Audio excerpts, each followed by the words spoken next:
zugegebenermaßen, Merkels Hunde sind in der Nachbarschaft nicht sehr beliebt. I would have written, zugegebenermaßen sind Merkels Hunde in der Nachbarschaft nicht sehr beliebt. So let's do it like this. Yeah, so the author just decided to leave this alone. I prefer this sind, and you look at the end because sind on its own rarely makes enough sense. And you see they are beliebt. There is the word Liebe in there. Love, loved, beloved. So you are not, and you have a not here. Always look for the nots. So they are not loved, not beloved. Who is not beloved? Merkel's. You see the S gives away. In English you would do like this. Merkel's hounds are not beloved. Then we have die Nachbarschaft, which is lovely, and we have zugegebenermaßen, which I just take apart for you, but it's tricky. Zugegeben. So the core word here in zugegebenermaßen is geben. You give something, and zugeben you give to something, and maßen it's kind of a measure, das Maß, the measure. And all these words together make no sense. But zugegebenermaßen means admittedly. So in order to admit something, you need to give something to someone in a certain measure. Yeah, zugegebenermaßen. What a word. Gegeben, by the way, is the past form of geben, gegeben. The ER here very likely just connects zugegeben to maßen. By the way, here. Zugeben, to admit, and also to add. If you have a cooking book, you will find geben Sie 1 Liter Milch hinzu, so add a liter of milk. You don't have to admit that you are using milk to cook. Yeah? So to admit somehow is related to add, and very likely originally might have even been to admit. You looked that up. So easy to remember. So admittedly, Merkel's hounds are not very beloved in the Nachbar, you know by now, neighbor. And the Schaft is also a suffix, a thing that you put at the end of a noun. That's always a signal for a noun. And here it translates as hood. Let's take a look at another word, Freundschaft. So you put that at the end of friend, you have friendhood. Of course, you have friendship. What else do we have? Freundschaft. Gesellschaft. Lovely word. Society. So no clear ending here. Yeah. Society or companionship. That's another one. Er ist in guter Gesellschaft. He's in good companionship. Good care. So you will find the Schaft here and there.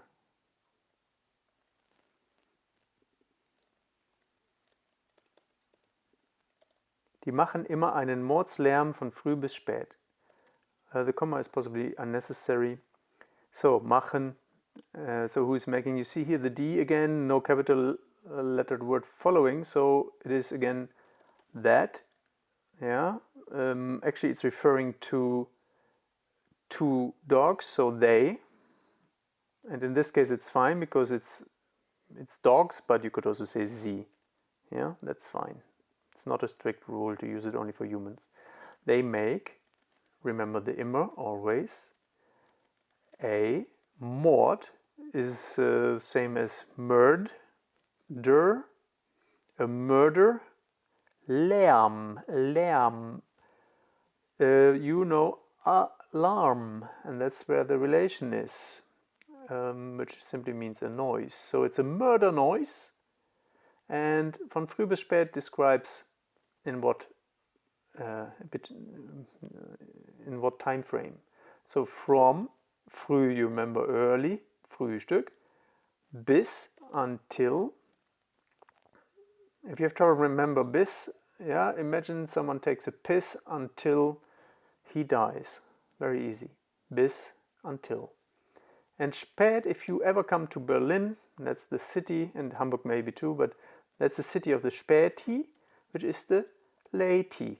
And it means they are open almost 24/7. I don't think they can stay open that long, but at least until midnight many of these little stores are open. So spät means late.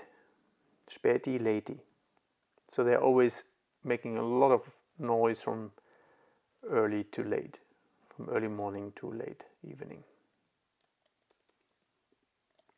Sie sind einfach sehr schlecht erzogen, die beiden. Oh, so here the comma makes no sense. My apologies. So, sind einfach. See, that's an interesting use of words. She starts, the author starts with a sind, but the subject, who is, she puts at the end. So it's a bit, you see, German language is kind of creative. But for your sake, if you ever create a sentence, you simply do it like this. Die beiden sind einfach sehr schlecht erzogen. And you remember die beiden, the both. Yeah? And the beidens is always two. And whenever there's a the, you have to say beiden. So the both are, and here einfach comes again. Literally it means one fold, because we also have zweifach, which means twofold, and threefold, dreifach. Yeah? I don't have many other words with fach other than with numbers. So one fold, and if something is, as you can only fold once, it's very simple. In this case, simply. So they are simply, sehr, you know, very schlecht, schlecht. It's bad to slay someone. So this is bad. They are very bad, or badly, because schlecht doesn't have an ending and there's no noun following, so it's very like an adverb. Erzogen, and erzogen contains ziehen, or zog, which is the past of ziehen, to pull. And yeah, how to put this together with to educate. Or in this case, with a dog, you don't educate them, you train them. Yeah, but it's related to ziehen, to pull. So in order to educate someone or to train, for example, a dog, you need to pull them somehow. A dog you can pull on the leash, although that's possibly not the best way to educate them. Yeah, but you can make your own association here. So they are simply badly educated. Die beiden sind einfach sehr schlecht erzogen.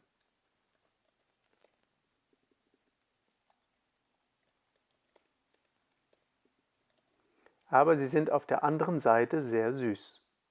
Aber, remember, the meaning starts with a B, but. And but is a loser on position 0, so sie is position 1, sind is position 2. But they are auf der anderen Seite sehr süß. We can maybe already figure that out. Very.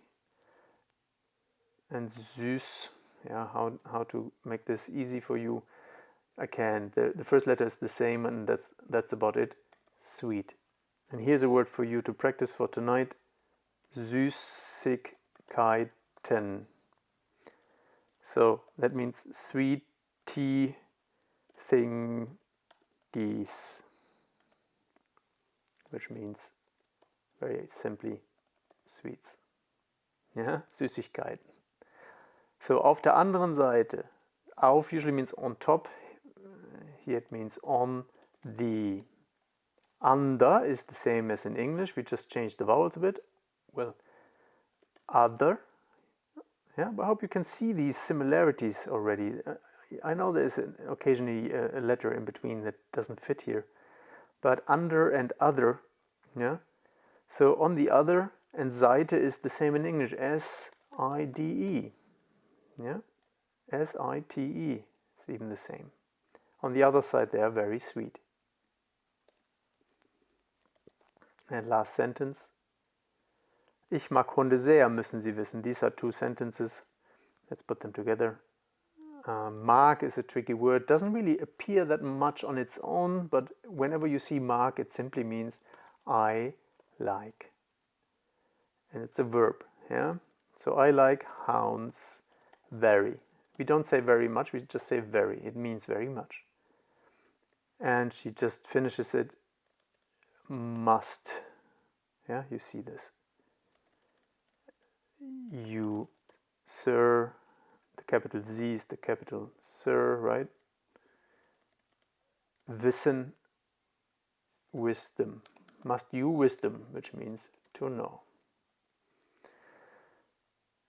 Just a little last side note, whenever you have two verbs, one complies with the subject that does the action here, and the second one always goes either into the past form, which we don't have here, or the infinitive form, which is always ending in en for you.